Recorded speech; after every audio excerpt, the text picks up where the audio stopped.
Guys, ngayon kasi is Mother's Day. Happy Mother's Day sa inyong lahat! So, late ko nang nalaman na Mother's Day pala ngayon, guys. So, naisip ni Nana na wala siyang flowers. So, ang ginawa ko, kasi hindi nga ako nakabili kahapon kasi Sabado. Ang gagawin ko, guys, magko-customize ako ng bouquet niya. So, ipaprank ko din si Nana. Open ko siya doon sa may terrace namin. Tapos, ipaprank ko siya. O, diba? Ano reaction niya? Kasi nga, may bouquet siya nung nakaraan, di ba, ng birthday niya. So, ang gagawin ko ay, babaguhin ko na, lagyan ko siya ng flowers. Kasi money bouquet yung before. So, gagawin ko siyang, lalagyan ko siya ng mga bulaklak. So, yun lang din. Flowers din naman yun.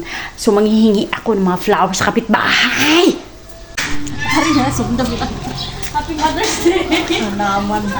Happy Mother's Day! Sana. Langit.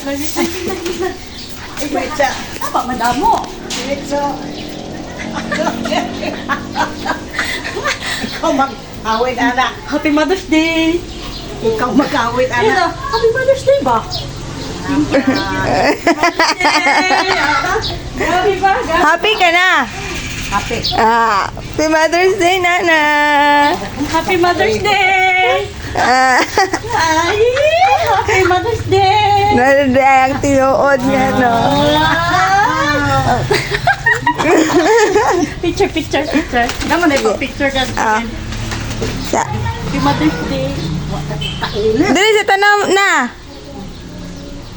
Mm. Sayo, sadayin sayo.